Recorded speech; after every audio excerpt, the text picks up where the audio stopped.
Daughter showed up at my door on a Saturday morning. You have 48 hours to pack and leave. This house goes on the market Monday. 6 months after I buried my husband. 6 months after I'd spent $200,000 of my retirement to save this home. My own daughter, the child I raised, was trying to steal it from me. But I didn't argue. I made one phone call. 48 hours later, everything she planned came crashing down. Thank you for being here with me. Before we continue, leave a comment and tell me where you're watching from. I love knowing who's listening. Quick note, parts of this story are dramatized for storytelling and educational purposes.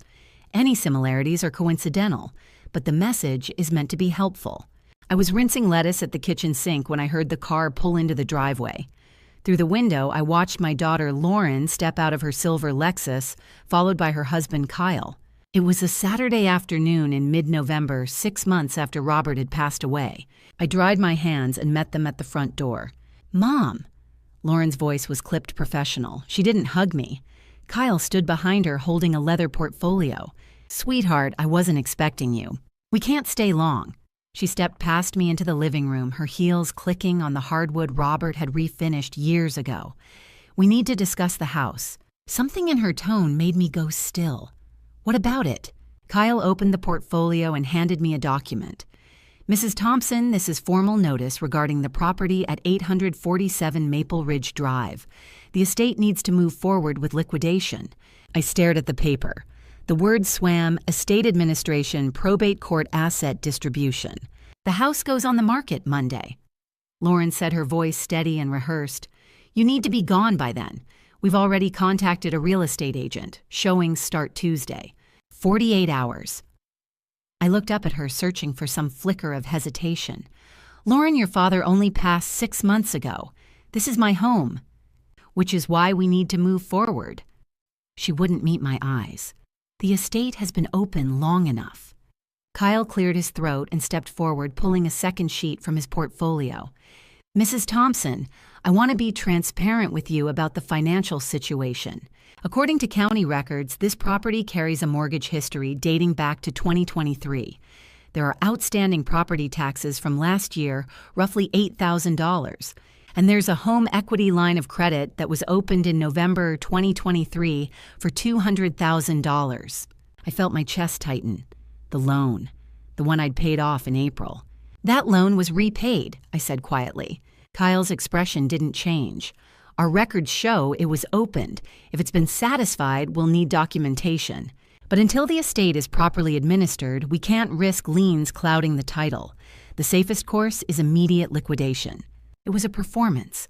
Smooth, practiced, designed to make me feel like I was the one standing in the way of something reasonable. I set the document on the coffee table, my hands steadier than expected. "Lauren, I know the law. Even without a will, I'm still your father's legal wife. You can't evict me from my home in 48 hours while the estate is still being inventoried." For just a moment, something flickered across Lauren's face, surprise that I'd pushed back. Then Kyle stepped forward smoothly. "Mrs. Thompson, we've consulted with our attorney. Because this house was titled solely in your husband's name before your marriage, and because there's a significant mortgage history, we have the right to liquidate assets to protect the estate's value. You're welcome to consult your own lawyer, but the listing goes live Monday regardless." It was a lie, or at least a distortion. But it was delivered with such confidence that I almost believed it. I looked around the living room. Robert's denim jacket still hung on the coat rack by the door. His reading glasses sat on the side table next to the coffee mug he'd used the morning his heart gave out. The faint scent of Old Spice still clung to the armchair where he used to sit and read the Sunday paper. "I've lived here 32 years, I said quietly. "Your father built the back deck with his own hands. We planted those roses the summer you turned 10. Lauren's jaw tightened, but she said nothing. Kyle cleared his throat. "This isn't personal, Mrs. Thompson. It's legal. Estate assets need proper administration." "Where am I supposed to go?" "You'll have time to arrange something," Lauren said. "But this house is part of Dad's estate. Until probate closes, ownership is unclear. We're explaining the legal reality." The phrasing was careful, deliberate, designed to sound official without actually being accurate. I looked at my daughter, the expensive suit, the designer purse, the makeup that couldn't hide the tension around her eyes. I thought of the 10-year-old girl who'd knelt beside me in the garden, dirt under her fingernails, carefully patting soil around the roots of a pink rosebush. The girl who'd cried when we couldn't afford the class trip to Washington. The girl I'd worked double shifts to send to college. When had she become this stranger in my living room speaking to me like I was the problem? "I think I should speak with a lawyer," I said. Lauren's expression hardened. "That's your right, but it won't change the timeline. The house lists Monday." Kyle slid the portfolio shut with a decisive snap. "We'll let ourselves out." They left without another word. I stood in the quiet living room, the silence pressing around me. The afternoon light slanted through the windows Robert had installed when we'd remodeled. The nail where his favorite flannel shirt still hung looked like an accusation. I walked to the kitchen, my legs heavy, and searched my phone contacts for a name I hadn't called in years. Angela Mitchell. She'd been one of my students 15 years ago at West Asheville Elementary, back when I ran the school library. Bright, determined, always asking questions. She'd sent me a card when she passed the bar. "I help families navigate difficult situations," her card had said. I took a breath and dialed. "Angela. This is Barbara Thompson. I need help. My daughter is trying to take my house." Angela's law office was tucked into a renovated brick building on Lexington Avenue, just past the art district. I'd driven there Sunday morning, the notice still folded in my purse. Through the second-floor window, I could see her moving between filing cabinets, already working despite it being the weekend. She buzzed me up immediately. "Mrs. Thompson." She met me at the door, and for a moment I saw the girl who used to reorganize the library shelves after school. Now she was 42, her dark hair pulled back, wearing jeans and a sweater.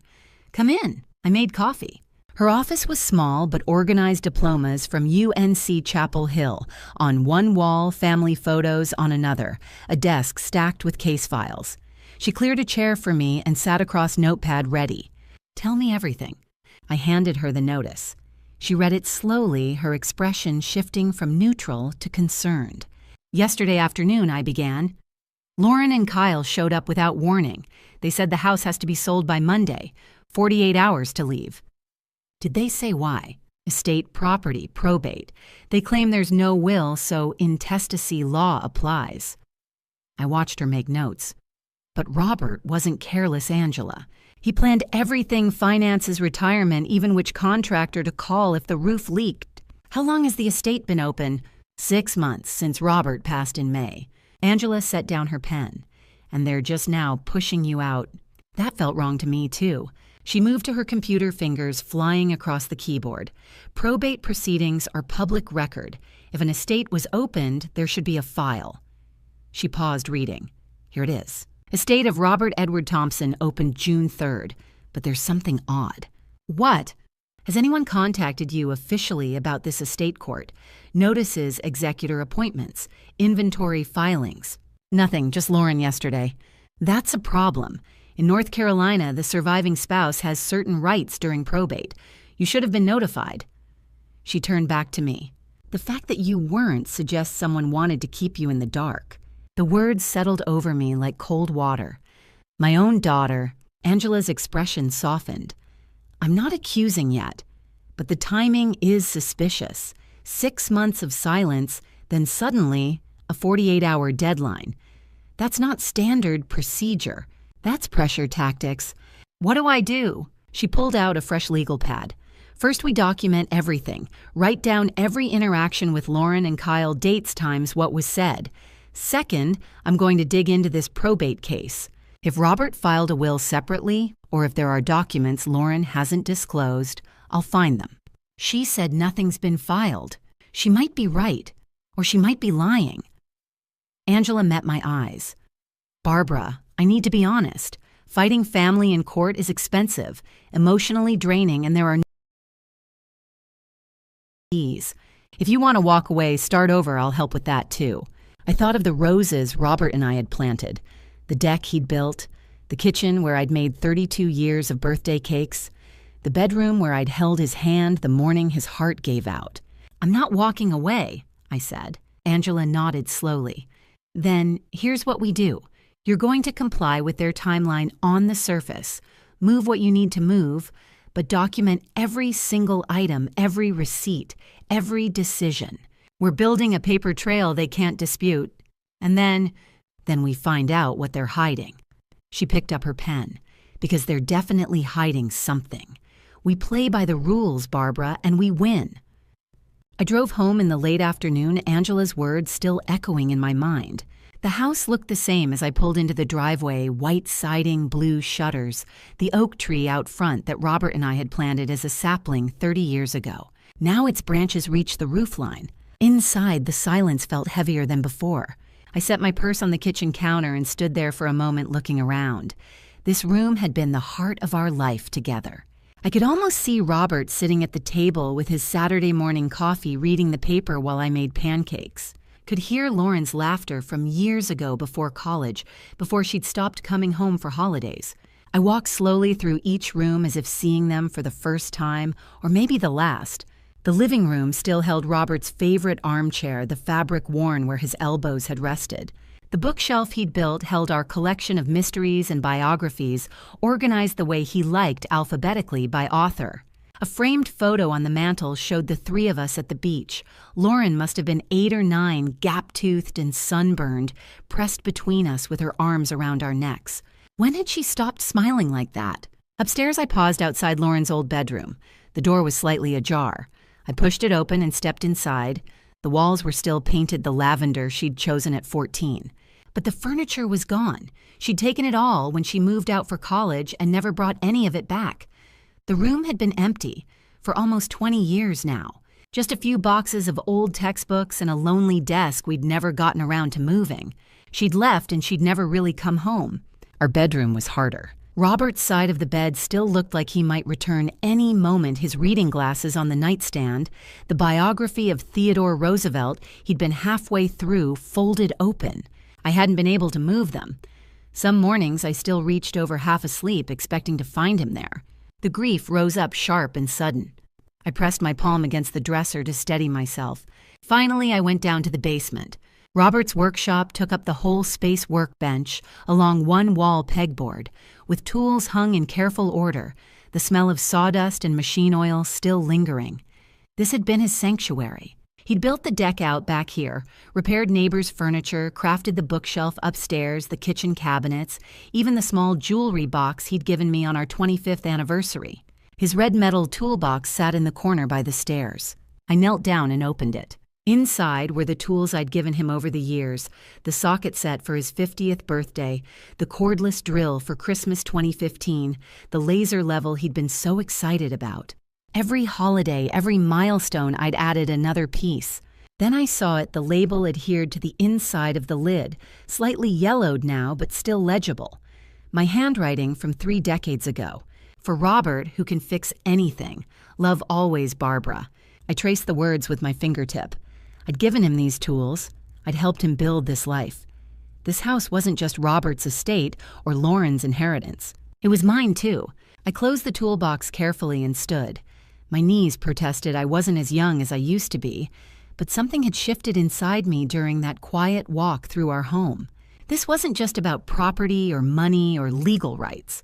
This was about everything Robert and I had built together. Every nail he'd hammered, every meal I'd cooked, every year we'd invested in making this house a home. Lauren could have her 48-hour deadline, but I wasn't going to make this easy. Monday morning arrived too quickly. I'd spent the night boxing up photo albums and sorting through closets, but sleep had been impossible. At 7 a.m., my phone rang. Angela. Barbara, I need you to come to my office. I found something. 30 minutes later, I was back in the chair across from her desk. She had paper spread across every surface, printouts, highlighted documents, sticky notes with her cramped handwriting. I spent yesterday afternoon digging through public records, she said without preamble. Property records, tax assessments, county filings, and I found a loan record from November 2023. A home equity line of credit against 847 Maple Ridge Drive for $200,000. My stomach tightened. Yes, that was for the repairs.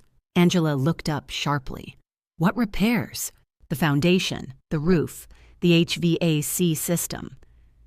I could recite the numbers in my sleep. I'd watch them drain my retirement account, one invoice at a time. The house inspector found structural damage during a routine check in fall 2023. Major cracks in the foundation, the roof was failing, and the heating system was dying. We needed $120,000 for the foundation work alone. And Robert took out a loan to cover it. He had to. We didn't have that kind of cash. I reached into my purse and pulled out the folder I'd retrieved from our file cabinet, the one I'd been carrying since yesterday. But I paid it off. Every cent. I handed her the folder. Inside were bank statements, canceled checks, wire transfer confirmations, all dated between November 2023 and April 2024, all from my retirement account. Angela went very still as she read through them. You withdrew $200,000 from your IRA, $198,000 to be exact. The loan was paid in full by April 15, 2024, 4 weeks before Robert passed away. I watched her flip through the statements. Foundation repairs were $120,000. The roof was $50,000. HVAC replacement was $30,000. The contractors wouldn't start until they saw proof of funds, so Robert took the loan as a bridge. I liquidated my retirement to pay it back. Why would you do that? Angela's voice was gentle, but her eyes were fierce. That was your nest egg, your security. Because it was our home. The answer was simple. Robert built half that house with his own hands. We'd lived there 32 years. I wasn't going to let the bank take it because we couldn't afford repairs. I paused, and I trusted we'd rebuild my retirement together. We had plans. He was going to take consulting work, I was going to tutor. We had time. Until you didn't. Until I didn't. Angela set down the papers. Does Lauren know about this? No. Robert and I handled finances privately. She knew we had repairs done. She saw the new roof at Christmas, but we never discussed the cost or how we paid. So, as far as Lauren knows, that $200,000 loan still exists. I hadn't thought of it that way. I suppose so. Barbara. Angela leaned forward, expression intense. This changes everything. You didn't just live in that house. You saved it. You poured your entire retirement into keeping it standing. And now your daughter wants to sell it without even knowing what you sacrificed. The injustice hit me again, fresh and sharp. Do we have enough? I asked quietly. Enough to fight this? Angela gathered the bank statements carefully. You have documentation. You have proof. You have a paper trail that shows exactly what you contributed. She looked up. You saved this house, Barbara. Now let's make sure you keep it. That night, I sat at the kitchen table with a legal pad and pen, the house silent around me, except for the ticking of Robert's grandfather clock. Angela had been clear during our phone call earlier. Until probate closes or the court rules on ownership, you can only remove items that are unquestionably yours, personally not marital property. I wrote methodically, creating 2 columns. The first list what I could take. My clothing and shoes, 32 years of wardrobe, nothing fancy but mine. My jewelry, the pearls my mother gave me at high school graduation. My wedding ring, the small diamond studs Robert bought for our 20th anniversary. My toiletries, my laptop and phone. The photo albums I'd compiled before Robert and I married, pictures of my childhood, my parents, my college years. The box of letters my grandmother wrote to me during my first year of teaching. My collection of first edition mysteries, each one inscribed with my maiden name inside the cover. The second list was harder to write, what I had to leave behind. The sectional sofa we'd chosen together 15 years ago. The dining table Robert had refinished by hand, sanding it in the garage. The flat-screen TV we'd bought last Christmas. The KitchenAid mixer I'd used to bake every birthday cake Lauren ever had. All of it marital property, subject to estate distribution, technically belonging to the probate court until someone said otherwise. What about Robert's things? I'd asked Angela during our call. Her pause told me she'd anticipated this question. Personal effects of the deceased are estate property until distributed according to the will. But items that were gifts to him from you or things he clearly designated for you might be arguable. Do you have anything like that? I looked across the kitchen at Robert's red metal toolbox sitting by the basement door. He'd bought it 30 years ago when we first moved to Asheville, and over the decades I'd given him tools for every birthday, every Christmas. The socket set, the cordless drill. The laser level he'd been so excited about. Inside the lid I'd adhered a label in my own handwriting, "For Robert, who can fix anything. Love, always Barbara." His toolbox, I said. I gave him every tool in it. There's a label inside with my handwriting. "Photograph it," Angela said immediately. "Take pictures of the label, the contents, anything that proves your gifting history.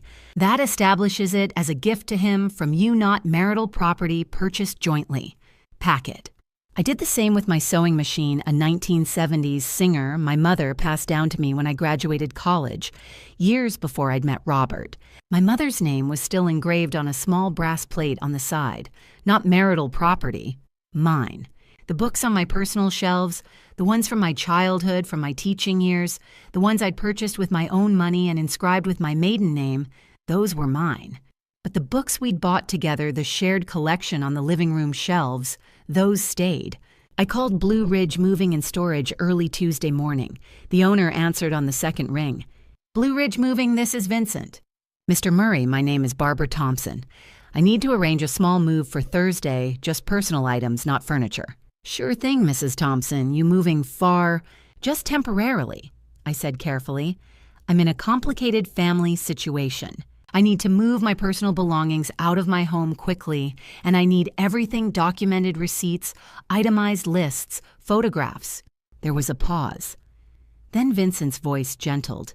"Mrs. Thompson, you wouldn't happen to be Mrs. Barbara Thompson who worked at West Asheville Elementary, would you? The librarian?" I blinked. "Yes, I retired 2 years ago. You helped my daughter with a reading project back in 2015. Sarah Murray. She was struggling, and you stayed after hours 3 days a week for a month to work with her. She's in college now studying education because of you." My throat tightened. I remember Sarah. Bright girl, just needed confidence. "Mrs. Thompson, whatever you need, we'll take care of it. And I'll make sure everything is documented properly. You just tell me when." "Thursday morning," I said. "And Vincent, thank you." When I hung up, I looked at my 2 lists. The items I could take were few, but they were mine. And in the war ahead, that distinction would matter. The Blue Ridge moving truck pulled into my driveway at 7 Thursday morning, right on schedule. Vincent Murray stepped out, followed by 2 younger crew members, both carrying clipboards and cameras. "Morning, Mrs. Thompson," Vincent said, extending his hand. "This is Marcus and Jamie. We're going to photograph every item before it goes on the truck, create a detailed inventory, and give you itemized receipts for everything. You'll have 3 copies, one for yourself, one for us, one for your attorney." I nodded, grateful. "Everything we're moving is on this list." I handed him the inventory I'd typed up: 14 boxes of clothing and personal items, 12 boxes of books, the toolbox, the sewing machine, photo albums, my laptop, and files, 2 lamps I'd inherited from my aunt. Vincent scanned the list. "No furniture." "No furniture," I confirmed. "Only personal property and items I can prove ownership of independent of the marriage." He understood immediately. "Smart. We'll document everything." For the next 3 hours, the crew moved with quiet efficiency. Marcus photographed each box before loading it, calling out descriptions as Jamie recorded them. Box 1, women's clothing, winter coats and sweaters. Box 2, hardcover books, spines, visible names inscribed inside covers. When they reached Robert's toolbox, I stopped them. "Wait, I need to document something." I opened the lid, showing Vincent the label I'd placed there years ago. "For Robert, who can fix anything. Love, always Barbara." My handwriting faded but legible. Vincent nodded and took 3 photographs from different angles. "That's good evidence. Shows gifting intent your handwriting, dated by the wear pattern." I watched them load the toolbox onto the truck, and something inside me cracked. That toolbox had been in our basement for 30 years. Robert had used those tools to build the back deck, to repair the fence after the storm in 2019, to fix the loose step on the front porch just weeks before his heart gave out. Now it was leaving, and he wasn't here to carry it. "Mrs. Thompson." Vincent's voice was gentle. "You okay?" I wiped my eyes quickly. "Yes, just memories." He waited patient until I nodded for them to continue. They loaded the sewing machine, my mother's Singer, the brass nameplate gleaming in the morning light. My books box after box spines, labeled in my neat handwriting. The albums carefully wrapped in blankets. Each item photographed, documented, recorded. Across the street, I saw my neighbor Helen watering her roses, watching quietly. She'd lived at 834 Maple Ridge Drive for 18 years. When the last box was loaded, she set down her hose and crossed the street. "Barbara," she said simply, taking my hand. "If you need anything at all, you call me, day or night." I squeezed her hand. "Thank you, Helen." She glanced at the house, then back at me, her expression troubled. "I saw Lauren here Monday. She didn't look happy." "She wasn't." Helen's jaw tightened. "If there's trouble, I'm here. I've seen a lot from my porch over the years. I remember things." I met her eyes, understanding passing between us. Helen had watched Lauren grow up. She'd seen the tantrums, the entitlement, the years when Lauren barely visited. She knew. "I'll remember that," I said. Vincent approached with a thick folder. "All done, Mrs. Thompson. Here are your copies, inventory lists, photographs, receipts showing date, time, and contents. Everything's time-stamped." I took the folder heavy with evidence. "Thank you, Vincent." He hesitated. "Mrs. Thompson? I don't know what you're facing, but Sarah always said you taught her that documentation matters. Looks like you learned that lesson yourself." "I had a good teacher, too," I said quietly. "Life." As the truck pulled away, I turned back to look at 847 Maple Ridge Drive. The house looked the same, from the outside, white siding, blue shutters, Robert's rose bushes blooming along the fence. But inside, my presence was gone. And somewhere across town, Lauren had no idea what I'd just set in motion. I was unpacking boxes in Angela's guest room when my phone rang. "Helen." "Barbara, you need to know Lauren just pulled up to your house. She has someone with her. A woman in a blazer carrying a tablet." I set down the stack of books I'd been shelving. "A real estate agent." "Probably. They just went inside." Helen paused. "Do you want me to keep watching?" "Please." I sat on the edge of the bed, phone pressed to my ear, listening to Helen's running commentary. My heart was beating faster than it should. "They're inside now. I can see them through the front window, walking around looking at things. The woman is taking notes. Wait, Lauren just stopped in the living room. She's looking around. Barbara, I think she just realized." "Realized what?" "That things are missing." My phone buzzed, another call coming in. "Lauren," I sent it to voicemail and stayed on the line with Helen. "Lauren just came back outside," Helen reported. "She's on her phone. She looks upset. The agent is still inside." A few minutes later, Helen's voice sharpened.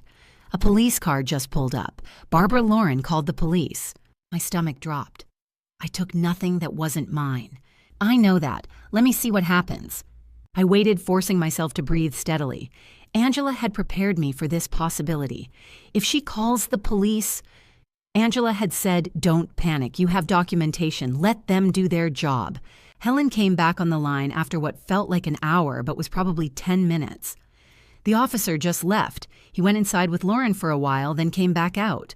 He talked to her on the porch. Looked like he was explaining something. She's angry, Barbara. Really angry. But he's leaving now. Not taking a report or anything." "What about Lauren?" "She and the agent are still there." "Wait, they're coming out now. The agent looks uncomfortable. They're getting in their cars, both leaving." After Helen hung up, I checked my voicemail. 3 messages from Lauren, each one angrier than the last. The first, "Mom, where are you? I'm at the house with Brenda from Mountain View Realty. Your clothes are gone, your books. What did you do?" The second, 30 minutes later, "This is theft, Mom. I'm calling the police. You can't just take things from an estate property. Call me back right now." The third, an hour after that, "The police said it's a civil matter, that you left receipts proving everything you took was yours. Fine, but this isn't over. You're making this so much harder than it needs to be." I saved all 3 messages and forwarded them to Angela. She called me back within minutes. "I just got off the phone with Officer Reynolds. He responded to Lauren's call. She claimed you'd stolen furniture and valuables from the house. I took nothing but personal items." "I know. The officer found the copies of receipts and inventory lists you left on the kitchen counter. Smart move, by the way. He reviewed them, confirmed everything you took was clothing, books, personal effects. He told Lauren it was a civil property dispute, not a criminal matter, and that she needed to handle it through probate court. How did she react? According to Reynolds, she was not happy. She tried to insist you'd taken marital assets, but when he asked her to specify what was missing, she couldn't give him anything concrete. Just vague claims about valuable items. Because the valuable items are still there. The TV, the furniture, everything's subject to probate. Exactly. Barbara, this is good. She overplayed her hand. She assumed you'd either comply completely or do something she could use against you. Instead, you did everything by the book, and now there's a police report on file documenting her false accusation. That evening, Helen called again. I thought you should know I saw Lauren's car come back around sunset. She and Kyle both got out. They were only inside a few minutes, then they left. But Barbara, they looked like they were arguing. The next morning, I received a text from Lauren. Just one line, you want to play games, fine, but you're gonna lose. I screenshot it and sent it to Angela. Her response came immediately. She's panicking. People make mistakes when they panic. Letter. Friday morning, Angela called before I'd finished my coffee. Barbara, I need you to come to my office. I found something at the courthouse. 20 minutes later, I was sitting across from her desk again. She had her laptop open, several browser tabs visible, and that look on her face, the one she used to get as a student when she'd solved a difficult research problem. I spent yesterday afternoon at the Buncombe County Courthouse. She began, going through probate records, filing histories, anything connected to Robert's estate. And I found something that doesn't make sense. She turned her laptop so I could see the screen. It showed what looked like an official court database rows of text and dates. This is the probate case for the estate of Robert Edward Thompson, opened June 3rd, about 2 weeks after Robert passed. That's normal timing. She scrolled down. But look at this entry here from just before he passed. I leaned forward, squinting at the screen. The date read, April 28th, 2024. Late April. I said slowly, just a few weeks before Robert passed. Exactly. Angela's eyes were bright. Barbara Robert filed a last will and testament with the court on April 28, 2024, less than 3 weeks before he passed away. The words took a moment to land. A will, but Lauren said, Lauren lied. Angela clicked to another tab. It gets worse. Look at this filing from May 29th of this year, 2 weeks after Robert passed away. The screen showed a document titled Caveat to Contest Last Will and Testament. What is that? I asked. It's a formal challenge to the will. Lauren filed it through an attorney, Gerald Voss, out of Charlotte. She's contesting the validity of Robert's will on grounds of undue influence and lack of testamentary capacity. I stared at the screen. She's claiming Robert wasn't in his right mind, or that someone pressured him. That's what undue influence means. Angela's voice was carefully controlled. Barbara, do you understand what this means? Lauren knew about the will? She's known since at least May, probably longer. And instead of telling you, instead of proceeding with normal probate, she filed a contest to challenge it. Why would she do that? Because a caveat suspends probate proceedings. As long as the will is contested, nothing can move forward. No executor can be appointed. No property can be distributed. Ownership remains unclear. Angela leaned back. She created legal limbo on purpose. That's why you never received official notices. That's why she could claim the house was estate property that needed to be sold. She was exploiting the confusion she created. I thought of Lauren standing in my living room Monday so confident. She'd known. She'd known there was a will and she'd buried it under legal paperwork. Have there been any hearings on this contest? I asked. Angela scrolled through the case file. Nothing. The caveat was filed, acknowledged by the court, and then silence. No motion for hearing, no discovery requests, no depositions. It's just sitting there. She never intended to actually contest it. No, she just needed to delay probate long enough to pressure you out. Angela met my eyes. This is fraud, Barbara, or close to it. Abuse of the court system at minimum. My phone was in my hand before I realized I'd picked it up. I need to see this will. I need to know what Robert actually said. The original is in the courthouse vault because it's under contest, but I can get a certified copy with proper authorization. Angela was already typing. Give me until Monday. But Barbara, what? Whatever that will says, Lauren was scared enough to try burying it under legal challenges. She paused. Robert filed this just weeks before he passed. That tells me it's something she really didn't want you to find.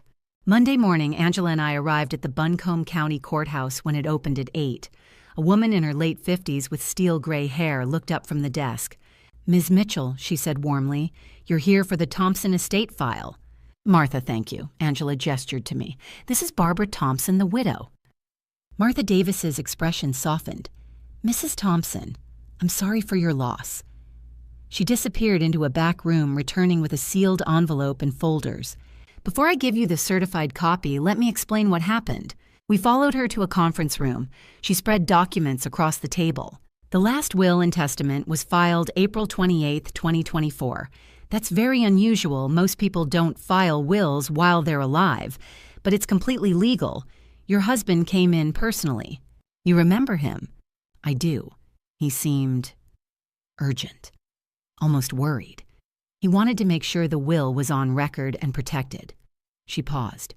He said, "I need to make sure my wife is protected." My throat tightened, Martha continued. The will sat in our vault for just over 2 weeks. Then on May 29th, 2 weeks after Mr. Thompson passed, your daughter filed a caveat. "A challenge," Angela said. "Yes, alleging undue influence and lack of capacity, claiming Mr. Thompson wasn't mentally competent or was manipulated." Martha's tone made her opinion clear. "The caveat automatically suspends probate. Nothing moves forward until it's resolved or withdrawn. But there's been no activity," Angela said. "None. No hearings, no motions, nothing. It's just sitting there." Martha looked at me. "Mrs. Thompson, I shouldn't say this, but I've worked probate 30 years. When someone files a caveat and does nothing, they're not trying to prove the will is invalid. They're just delaying." "To create confusion about ownership," I said quietly. "Exactly. As long as probate is suspended, beneficiaries don't receive notice, ownership is unclear, and people can make false claims." Angela pulled out her forms. "I'm representing Mrs. Thompson. We need a certified copy." Martha opened the envelope, made copies, stamped them, and handed one to Angela. "This has the same legal weight as the original." Angela read it first, then handed it to me. The language was formal, but the meaning was clear. "I, Robert Edward Thompson, being of sound mind and body, do hereby bequeath all real property located at 847 Maple Ridge Drive, Asheville, North Carolina, to my beloved wife, Barbara Jean Thompson, in recognition of her unwavering support and sacrifices throughout our marriage." I read it 3 times. The house was mine. Robert had made sure of it. He'd filed this will less than 3 weeks before his heart gave out, and he'd put it on official record so no one could claim it didn't exist. "There's also a note here," Martha said quietly, pointing to a separate sealed envelope attached to the will file. "It's marked personal letter to Barbara Jean Thompson to be delivered with will." My hands trembled as Martha handed me the smaller envelope, my name in Robert's handwriting. Angela squeezed my hand. "Do you want privacy?" I shook my head. "No, stay." I broke the seal. Inside were 2 handwritten pages dated April 15th, 2024, the same day I'd made the final payment on the loan. "My dearest Barbara, if you're reading this, I'm gone." Martha wasn't finished. "There's one more thing in the file," she said quietly, reaching into the folder. "A separate document, sealed, addressed to you." She slid a cream-colored envelope across the desk. My name was written on the front in Robert's handwriting, careful, slanted, unmistakable. "To be given to Barbara Jean Thompson upon request or in event of probate proceedings." My hands trembled as I picked it up. The envelope had never been opened. The seal was intact, the edges still crisp. Angela leaned closer but said nothing. This moment belonged to me. I slid my finger under the flap and pulled out 3 handwritten pages. The date at the top stopped my breath. April 28, 2024. Less than 3 weeks before he died. "My dearest Barbara, today is April 28th, 2024. Nearly 2 weeks ago on the 15th, I stood silent as you signed the final payment order to clear the $200,000 debt from your retirement fund. I have lost sleep every night since then. You sacrificed everything to save this house, and I cannot let that sacrifice be stolen. I know what Lauren is planning. I have heard the phone calls. I have seen the way she looks at this house not as a home, but as equity. She does not ask about us. She asks about the property value. She asks about the deed. She asks whether we have updated our will. She does not know that I know. Kyle's real estate ventures are failing. I have seen the letters, the late payment notices, the angry calls from creditors. They are drowning Barbara, and they see our house as their life raft. But you are the one who saved this house. You gave up the security you spent 35 years building. You gave up the retirement we planned together. You gave up peace of mind so that we would not lose the home we built. I will not let her take it from you. That is why I went to see Harold Pierce this morning. That is why in a few hours I will walk into the Buncombe County Courthouse and file this will. I am doing this while I am still healthy, while I am still clear-headed, while no one can claim I was confused or pressured or manipulated. I am doing this to protect you. The house at 847 Maple Ridge Drive is yours. Not half, not partly, yours. I have written it in the clearest language Harold could draft. If something happens to me, you will not have to beg. You will not have to fight for what you earned. You will not have to prove anything to anyone. But I know Lauren. She will not accept this quietly. She will challenge it. She will claim I was not in my right mind. She will say you manipulated me, that you tricked me, that I did not understand what I was signing. She will be wrong. I am writing this letter so that you will know the truth, so that when she comes, and she will come, you will have proof that I saw this clearly, that I chose this deliberately, that I loved you fiercely enough to prepare for the war she will wage. You gave me 43 years of love. You gave me the keepsake I cherished most. You gave me a life worth protecting. Now I am giving you the tools to defend it. Fight Barbara, you have my permission. All my love. Robert Edward Thompson. I folded the pages carefully and set them on the desk. My vision blurred. Angela's hand found mine. He knew, I whispered. He knew. Angela confirmed. And he made sure you'd be ready.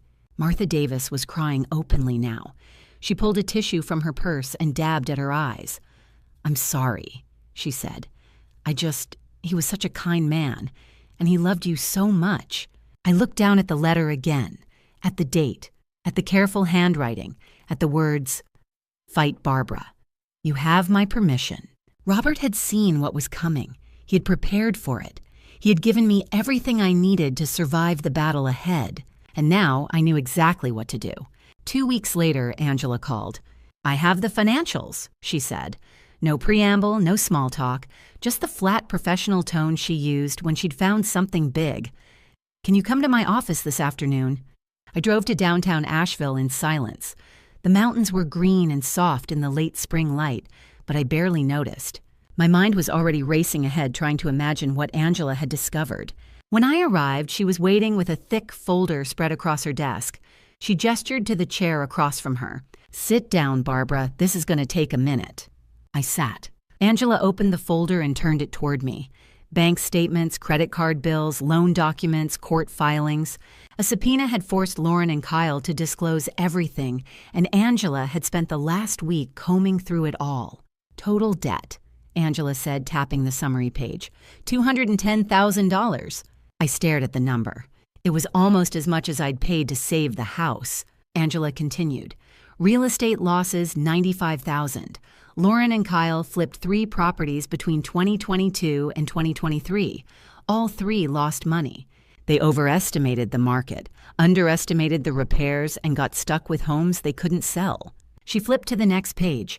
Credit card debt, $45,000 across 7 cards. Interest rates between 19 and 24%. Minimum payments alone are eating them alive. Another page. Private loan, $45,000 at 12% interest due in full in 6 weeks. The lender is Gerald Hendricks, a hard money investor out of Charlotte. If they don't pay, he can file a lawsuit and go after their assets. She paused. And then there's Kyle's failed consulting business. Another $25,000 in unpaid vendor bills and back taxes.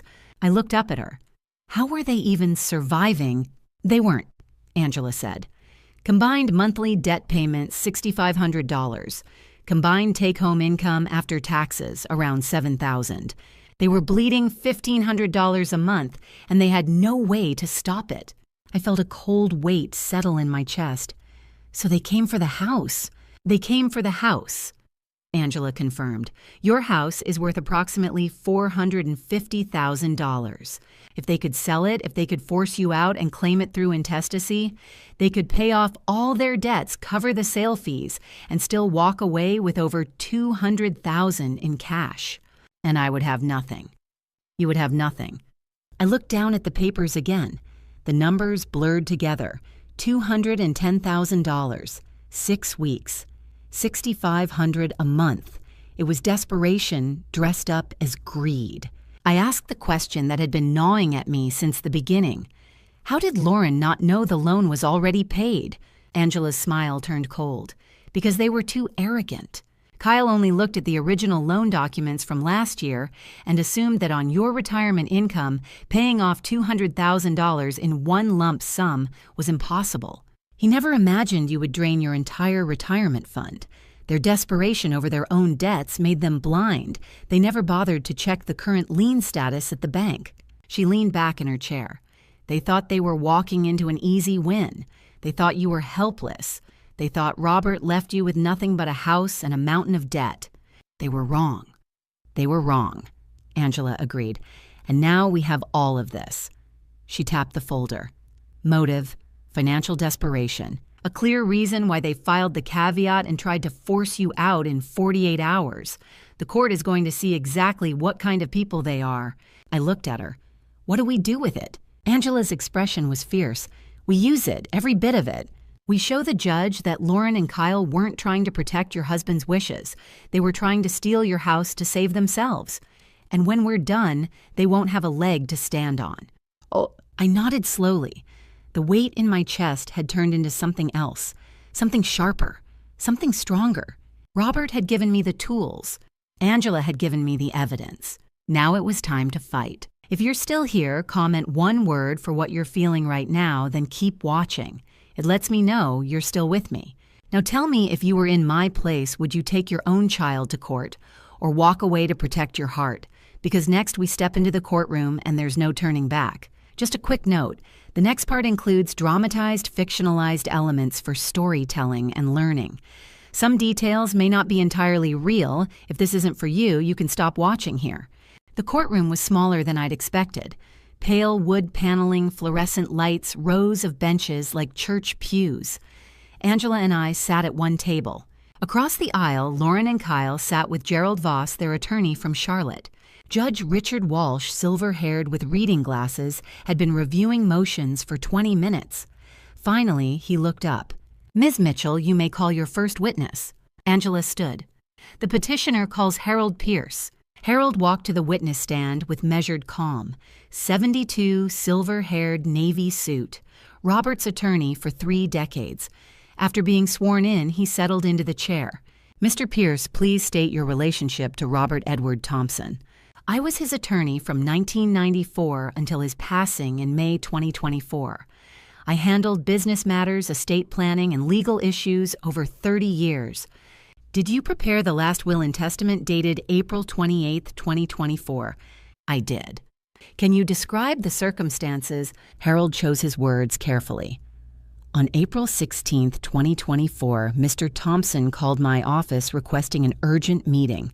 He came in the next day and said he wanted to execute a new will immediately and file it with the court for safekeeping.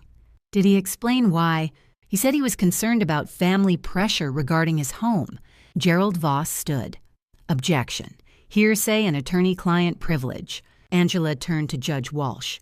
Your Honor, when a will is contested on grounds of undue influence and lack of testamentary capacity, the attorney who drafted the will may testify to the testator's mental state and the circumstances of execution. This falls under the testamentary intent, exception to attorney-client privilege.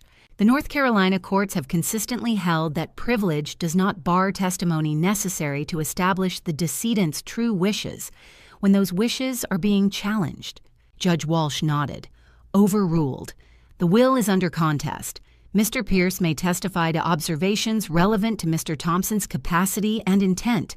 Continue. Angela returned to Harold. Mr. Pierce, can you describe Mr. Thompson's demeanor and mental state during that meeting? He was clear, focused, and deliberate.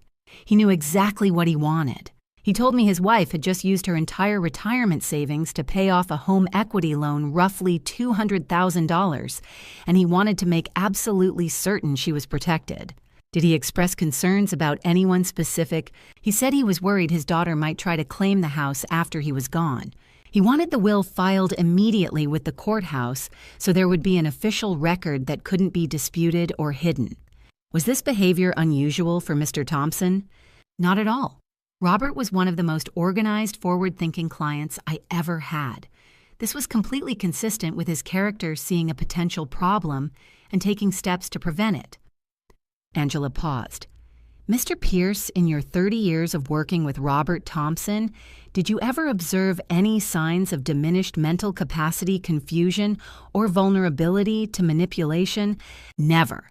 Even 3 weeks before he passed, he was sharp, decisive, and acting entirely of his own volition. Can you testify to any observable facts or interactions you had with anyone other than Mr. Thompson regarding this will? Harold's expression shifted. Yes. On August 12, 2024, 3 months after Robert passed, Lauren Thompson came to my office without an appointment. What happened? She demanded to see me. She was agitated and said, "That house should come to me. My mother doesn't need it." I informed her the will had been filed with the court and she could request a copy through proper channels. How did she respond? She became angry. She stated, "My father wasn't thinking clearly. Someone got to him. That will won't stand." Did you observe anything about her demeanor that suggested genuine concern for her father's welfare? Gerald stood. Objection calls for speculation. Withdrawn, Angela said smoothly. Mr. Pierce, based on your observations of both Robert Thompson and his daughter, did Mr. Thompson appear to be acting under undue influence when he executed this will? Absolutely not. He was protecting himself and his wife from exactly what ended up happening. The courtroom went quiet. Judge Walsh made a note. Anything further? No, Your Honor. As Harold stepped down, he caught my eye and nodded slightly. Robert's voice through Harold's testimony had just filled that courtroom, and everyone had heard it. Before closing arguments, Angela called one final witness. The petitioner calls Helen Murphy. Helen walked to the stand with quiet dignity. 72 gray hair, pulled back navy dress. She'd lived across from us for 18 years. After being sworn in, she folded her hands and waited. Mrs. Murphy, where do you live? 834 Maple Ridge Drive, directly across from the Thompson home. Were you home on Thursday, November 14th? Yes, I was in my front yard tending my roses. What did you observe? I saw a moving truck pull into Barbara Thompson's driveway around 7 in the morning. Blue Ridge Moving and Storage. I watched the crew load boxes and personal items, clothing books. No furniture. Did you see Mrs. Thompson? Yes. She was directing the movers, calm and organized. It took about 3 hours. Did you observe anything else? Later around 2, I saw Lauren Thompson's car pull in. She got out, quickly went to the front door, let herself inside. How long was she inside? Maybe 10 minutes. When she came out, she was on her phone. She looked upset. Did you hear what she said? Gerald Voss stood. Objection hearsay. Sustained, Judge Walsh said. Angela nodded. Mrs. Murphy, did you observe Miss Thompson's actions after she exited? She stood in the driveway looking around as if she couldn't believe what she was seeing. Then she made a phone call, gesturing sharply. After that, she got in her car and left quickly. Thank you. Gerald declined to cross-examine. After closing arguments, Judge Walsh reviewed his notes. The courtroom was silent. I sat perfectly still, Angela's hand on my arm. Finally, he spoke. I've reviewed the last will and testament filed April 28, 2024. I've heard testimony from Harold Pierce, who observed Robert Thompson to be of sound mind. I've reviewed financial records showing Barbara Thompson paid $200,000 from personal retirement savings to satisfy a loan on the marital home. He looked at Lauren. I've also reviewed the caveat filed May 29, 2024, alleging undue influence and lack of capacity. Ms. Thompson has provided no evidence, not one medical record, not one witness, not one document suggesting Robert Thompson was anything other than fully competent. Lauren's hands clenched in her lap. Furthermore, the timing suggests this caveat was filed not in good faith, but to deliberately obstruct probate and create confusion. Mr. Pierce's testimony indicates misses. Thompson knew the will's contents as early as August, yet she proceeded to pressure her mother under false claims of ownership. He set down his pen. The court finds the caveat without merit and dismisses it in its entirety. The last will and testament of Robert Edward Thompson is valid and enforceable. The real property at 847 Maple Ridge Drive is hereby confirmed as the sole property of Barbara Jean Thompson. Angela's hand squeezed mine. Furthermore, I am referring this matter to the District Attorney's Office for investigation of potential fraud on the court and abuse of process. Mrs. Thompson, you filed a document under oath making claims you knew or should have known were false, causing unnecessary delay and expense. There may be consequences. Lauren's face went ashen. Kyle whispered urgently to Gerald, who shook his head. Judge Walsh turned to me, expression softening. Mrs. Thompson, I am sorry for the ordeal you've endured. The house is yours. Probate will be closed within 30 days, and you will receive full legal title free and clear. The gavel fell with a sharp crack. It was over. The house was mine. Lauren had lost. I sat perfectly still as people moved around us, court staff, gathering papers, spectators filing out. Angela was talking, but I couldn't hear yet. All I could hear was that gavel, final, and absolute. Across the courtroom, Lauren stared at me with something like disbelief, as if she'd never imagined this moment could arrive. But it had. 3 weeks after the verdict, the house sold. The buyer was a young couple from Florida, a nurse and a teacher relocating to Asheville for work.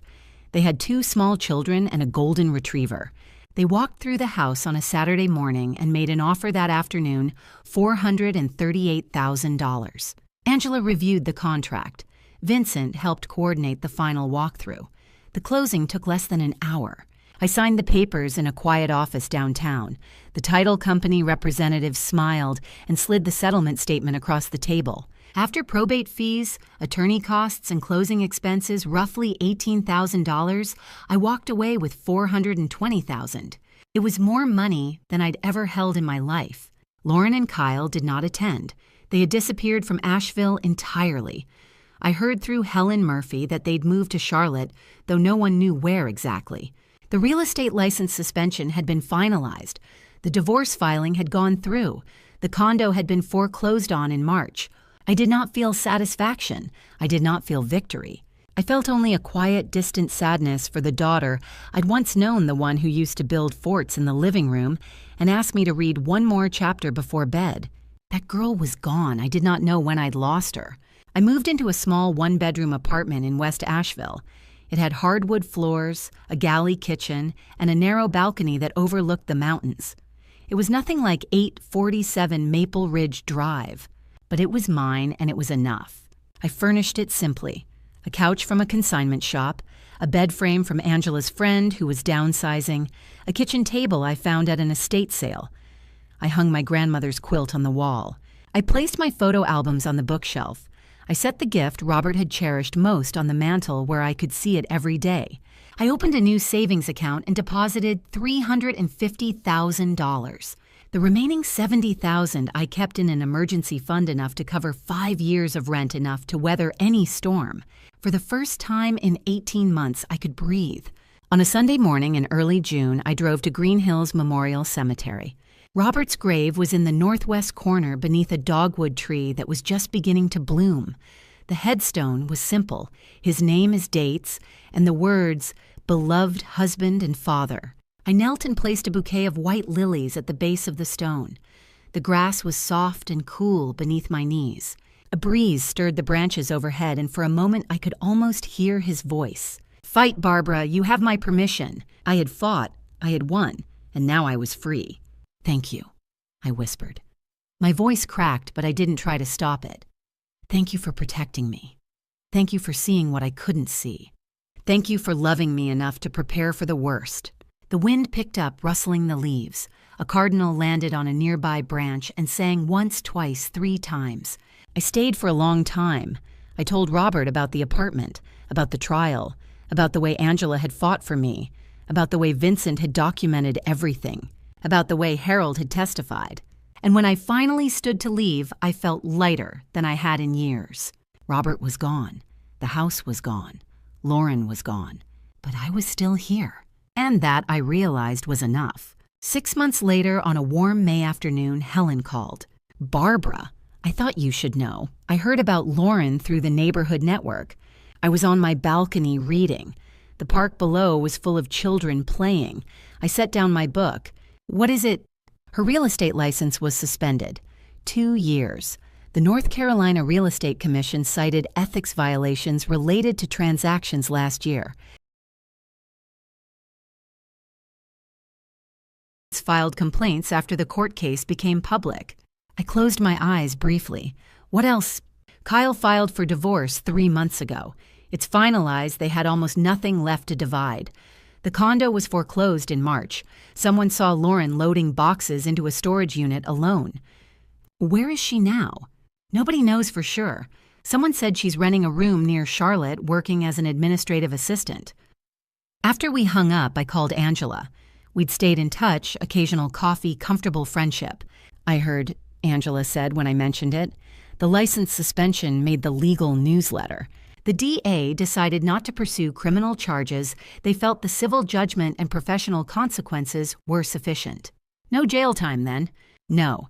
Judge Walsh's referral triggered the Real Estate Commission investigation, which cost her the license. But criminal fraud on the court is hard to prosecute. Honestly, I think they felt she'd already lost enough. She'd lost her career, marriage, home, community, standing.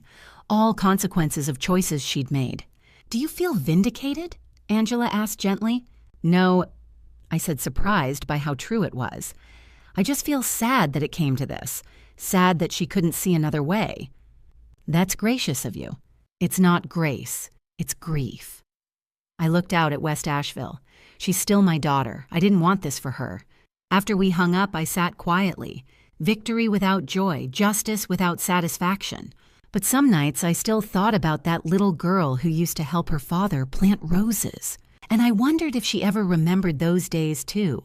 The next morning I went back to my routines, volunteering at the library coffee with Helen, quiet evenings with books.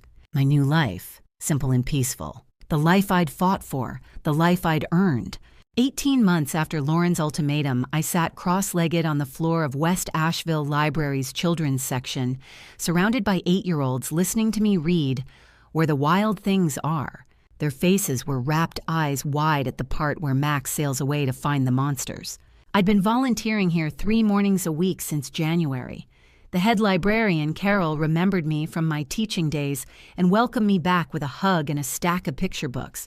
We need people who know how to make kids love reading, she'd said. You always had that gift. After story time, I was reshelving books in the young adult section when I heard a familiar voice. Mrs. Thompson still organizing by author, I see. I turned to find Angela standing there holding 2 coffee cups from the cafe down the street. Old habits, I said, smiling. You didn't have to bring coffee. I wanted to. Besides, I was in the neighborhood. She handed me a cup black one sugar, the way I'd been drinking it since college. She remembered. We sat at a study table by the window, afternoon sun warming the space between us. How are you? She asked. Good. Really good, actually. I meant it. The financial advisor you recommended has been wonderful. My investments are performing steadily, nothing dramatic, but consistent returns. I'm living comfortably on what they generate plus Social Security. I haven't touched the emergency fund. $350,000 invested, $70,000 liquid. Exactly. It's more security than I ever expected to have at 66. Angela smiled. You earned it. All of it. We sat quietly watching people come and go, students with backpacks, parents with toddlers, elderly folks reading newspapers. Do you ever think about the house? Angela asked gently. Sometimes. Mostly I think about Robert, the good years, the life we built. The house was just the container. I paused. I drove by a few months ago. The new family has toys in the yard now. There's a tire swing on the oak tree. Robert would have loved that. And Lauren? I took a breath. I think about her too. I wonder if she's okay wherever she is. I hope she finds something better. But I can't fix that for her. I learned that the hard way. Angela reached across and squeezed my hand briefly. What I admire most is how you came through this without becoming bitter. That's rare. I was angry for a while, hurt, confused. I looked down at my coffee. But staying angry felt like carrying Robert's toolbox around everywhere, heavy and exhausting. At some point, I had to set it down. What would you tell someone going through something similar? I thought about those first terrible days after Lauren's ultimatum, about the moment I decided to call Angela, about every small choice that led me from that living room confrontation to this quiet library afternoon. I'd tell them they're stronger than they think, that asking for help isn't weakness, it's wisdom. That family isn't always blood. It's the people who stand with you when things fall apart. I met Angela's eyes. And sometimes the life you save is your own. Angela nodded slowly. That's good wisdom, Barbara. Hard-earned, I said. After she left, I went back to reshelving books. My hands moved automatically, finding the right spots, creating order from chaos. A small thing, but satisfying. Through the window, I could see the mountains in the distance, the same mountains Robert and I used to watch from our back deck. They looked different from here, but they were still beautiful, still standing, still home. I wasn't the same person who'd answered the door to Lauren that Saturday afternoon 18 months ago. That Barbara had been smaller, more uncertain, more willing to accept whatever the people she loved decided was right. I knew better now. I knew I deserved a place to stand, a voice that mattered, a life that was mine to live. And I was living it. Looking back on everything that happened, I realize God gives us strength we don't know we have until we need it. When Lauren stood in my living room demanding I leave, I could have given up. But God placed Angela in my path and Helen across the street, reminding me I wasn't alone. If you're facing your own family drama, stories don't make my mistake of staying silent for too long. I've learned that family drama stories like mine happen more often than we think, children pressuring elderly parents exploiting their vulnerability. These family drama stories teach us that speaking up isn't betrayal, it's survival. I've heard so many grandma stories over the years, stories of women who sacrificed everything and asked for nothing. But grandma stories shouldn't always end in loss. Sometimes, like mine, grandma stories can end in victory when we find the courage to stand up. My advice: document everything. Ask for help. Remember that God sees your sacrifices even when your own family doesn't.